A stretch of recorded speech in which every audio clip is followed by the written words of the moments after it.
আজকে আমরা একটা কেস ডিসকাশন করব যে পেশেন্টটার চিপ কমপ্লেন যে সমস্ত নিয়ে এসেছিল সেটা হচ্ছে একটা লুজ মোশন, প্রথম দিকে দিনে 2-3 বার, তারপর হচ্ছে দিনে 6-7 বার, এবং গ্রিনিশ কালারের লুজ টুল, প্রথম দিকে দিনে 2-3 বার, তারপর দিনে 6 থেকে 7 বার হতো। পেশেন্টটার ঠিক 15 দিন বাড়ির লোকাল কোয়াক ডাক্তার দিয়ে দেখানোর পর যখন আমার কাছে আসে তখন তার পলি আর্থ্রাইটিস শুরু হয়েছে। পলি আর্থ্রাইটিস মিনস হচ্ছে দুদিকের wrist joint, left ankle joint এবং আপার সার্ভাইকাল স্পাইন, আর হচ্ছে ডান দিকের শোল্ডার জয়েন্ট। এগুলো প্রচণ্ড ব্যথা এবং সে নিজে চলাফেরাও করতে পারতো না এবং তুলতেও পারতো না। আমরা বেসিক ল্যাব ইনভেস্টিগেশন করে দেখি যে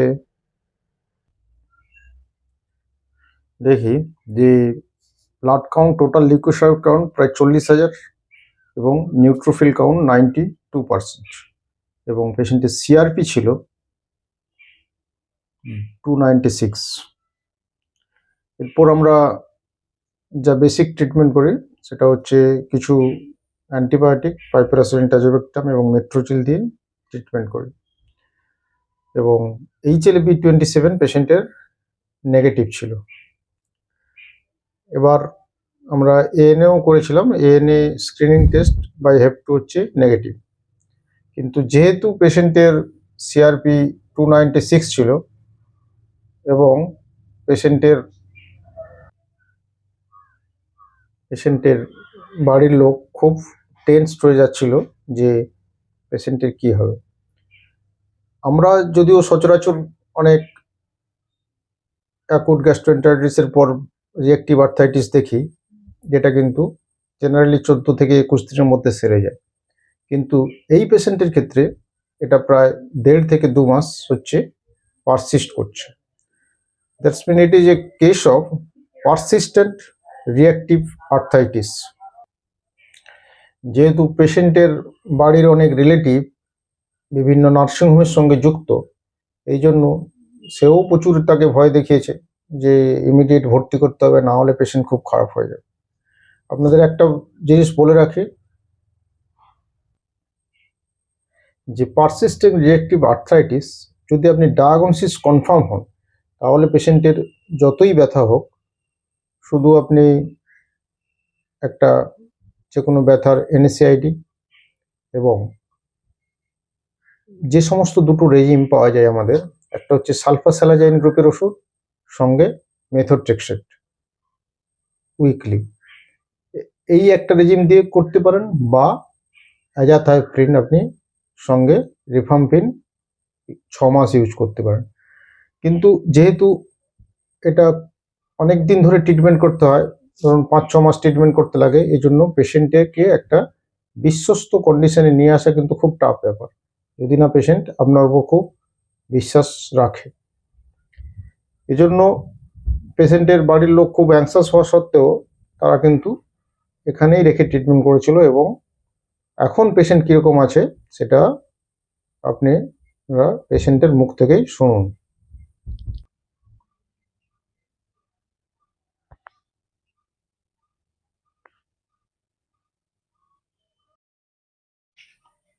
আমি চন্দন মণ্ডল, বাড়ি আমার ময়না আরামকেনা। আমার প্রথম থাকতে 15 দিন আগে থেকে 1-2 বার পায়খানা হতে হতে পরপর যত দিন যায় 5-6 বা 7 বার হয়। তাতে আমার ওই সামনে ডাক্তার আছে, কক ডাক্তার, দেখিয়েছিলাম। 3-4 দিন স্যালাইন চলছিল, চলতে চলতে কমে না। তার জন্যে আমার শরীরের অবস্থা আরও খারাপ হতে চললো, গা হাত পা পুরো ব্যথা। তার জন্যে আমি আবার এখানে এই ডাক্তারের বাড়ি এসেছিলাম।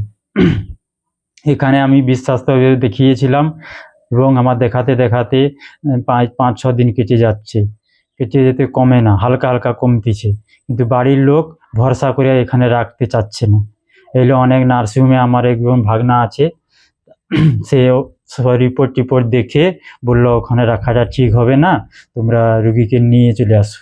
আমি আমার নিজের ব্যক্তিগত ভরসাতে আমি এখানে ছিলাম, এখন বর্তমান ভালো আছি এবং সুস্থ আছি।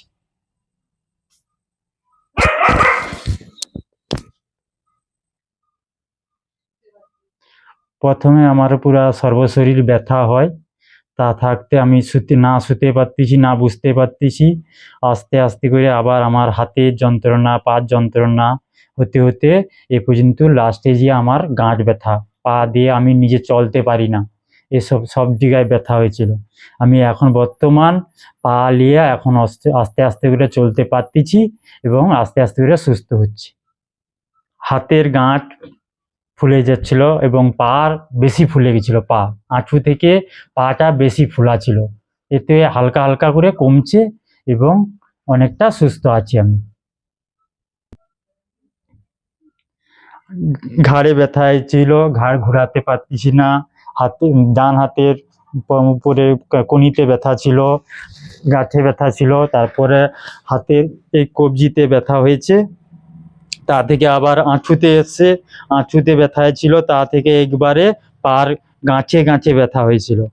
তার জন্যে আমি চলতে পারতেছি না, ফোলার জন্য অনেকটা কমেছে। এখন বর্তমান পায়ে হালকা ব্যথা আছে, এখন অনেকটা আমি বেটার আছি।